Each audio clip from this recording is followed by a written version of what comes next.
ಏನು Janata Dal premium league cricket ಪಂದ್ಯಾವಳಿಯನ್ನು ನಮ್ಮ ಪಕ್ಷ ರಚನೆಯಾಗಿ 25 ವರ್ಷಗಳು ತುಂಬಿದೆ.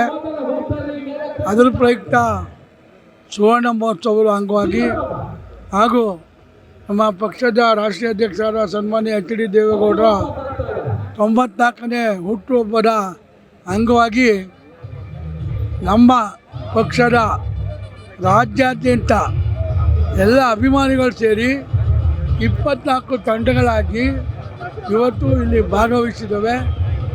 ಮೊದಲನೇದಾಗಿ ಕೆಂಪೇಗೌಡ ವಾರಿಯರ್ಸ್ ಅಂತ ಒಂದು ಟೀಮು, ಬೆಂಗಳೂರು ವೆಸ್ಟ್ನ ಒಂದು ಟೀಮು ಮತ್ತು ವಿಜಯಪುರ ಟೀಮು 2 ಪಂದ್ಯಾವಳಿ ಇವಾಗ ನಡೀತು.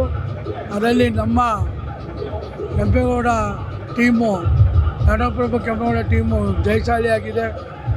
ಅದರಲ್ಲಿ ಮ್ಯಾನ್ ಆಫ್ ದ ಮ್ಯಾಚು ನಮ್ಮ ಟೀಮ್ನ ಯಾರು ಪಿಳ್ಳೆನ ಅವನು ಪ್ರಸಾದ್ ಪಿಳ್ಳೆನ ಯಾರು ಮ್ಯಾನ್ ಆಫ್ ದ ಮ್ಯಾಚ್ ಸಿಕ್ಕಿದ್ದು. ಪ್ರಸಾದ್ ಪಿಳ್ಳೆಯವರು ಮ್ಯಾನ್ ಆಫ್ ದ ಮ್ಯಾಚನ್ನು ಪಡ್ಕೊಂಡಿದ್ದಾರೆ. ಯಾರೇ ಗೆದ್ದರು ಜನತಾದಳದ ಟೀಮ್ ಇದು 24 ಟೀಮ್. ಈ ಟೀಮ್ಗಳು ಯುವಕರು ಈ ಪಕ್ಷದ ಮೇಲೆ ಒಂದು ಅಭಿಮಾನವನ್ನು ಇಟ್ಟು ಎಲ್ಲ ರಾಜ್ಯಾದ್ಯಂತ ಬಂದು ಇವತ್ತು ನಡೆಸ್ಕೊಡ್ತಾ ಇದ್ದಾರೆ. ಈ ಪಂದ್ಯಾವಳಿಯನ್ನು ನಾಳೆ ನಾಡಿದ್ದು 2 ದಿವಸ ನಡೆಯುತ್ತೆ. ನಾಳೆ ಸಾಯಂಕಾಲ ದೇವೇಗೌಡರು ಕುಮಾರಸ್ವಾಮಿಯವರು ಬರ್ತಾಯಿದ್ದಾರೆ.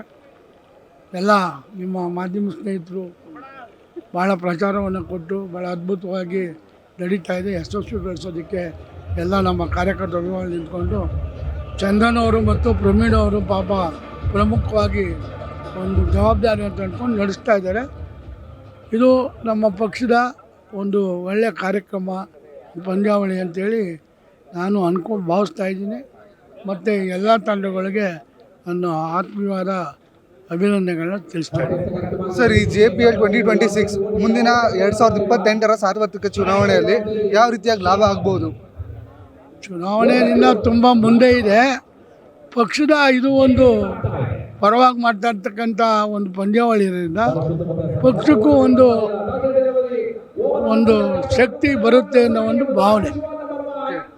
ಮುಂದಿನ ಚುನಾವಣೆಯಲ್ಲಿ ಯಾರು CM ಆಗ್ಬೋದು ಸರ್? ಮುಂದಿನ ಚುನಾವಣೆ ನಾವು NDA ಹೋಗ್ತಾ ಇದ್ದೀವಿ. NDA ಗೌರ್ಮೆಂಟು ಮೆಜಾರಿಟಿ ಬಂದು ಕೇಂದ್ರದವರು ನಮ್ಮ ಪಕ್ಷದ ವರಿಷ್ಠರು ಕೂತ್ಕೊಂಡು ಏನು ತೀರ್ಮಾನ ಮಾಡ್ತಾರೆ ಆ ತೀರ್ಮಾನದಂತೆ ನಮ್ಮ ಪಕ್ಷ ನಡ್ಕೋತಾರೆ. ಅಕಸ್ಮಾತ್ 28ರಲ್ಲಿ NDA ಬಂತು ಅಂತ ಅಂದರೆ ಕುಮಾರಸ್ವಾಮಿ ಅವರೇ CM ಆಗ್ತಾರೆ. ಕರ್ನಾಟಕದ ರಾಜ್ಯಾದ್ಯಂತ ಜನಗಳ ಆಸೆ ಆಕಾಂಕ್ಷೆ ಇರ್ತಕ್ಕಂಥದ್ದು ಕುಮಾರಸ್ವಾಮಿ ಅವರು ಆಗಲಿ ಅಂತ. ಮುಂದೆ 2 ಪಕ್ಷ ಜೊತೆಲಿರೋದ್ರಿಂದ ಏನು ತೀರ್ಮಾನ ಆಗ್ತದೆ ಕಾದು ನೋಡಬೇಕಾಗ್ತದೆ. ನೀವು ಸಣ್ಣ ಆಗಬೇಕಲ್ವಾ? ಅದು ಒಂದು ಉತ್ತಮ ಆಹಾರದಿಂದ ಸಣ್ಣ ಆಗಬೇಕಲ್ವಾ? ಪ್ರತಿದಿನ ನಮ್ಮ ಜೀನಿ ಸ್ಲಿಮ್ನ ಯೂಸ್ ಮಾಡಿ ಯಾವುದೇ ಸೈಡ್ ಎಫೆಕ್ಟ್ ಇಲ್ದಂಗೆ ನೀವು ಸಣ್ಣ ಆಗ್ತೀರಾ.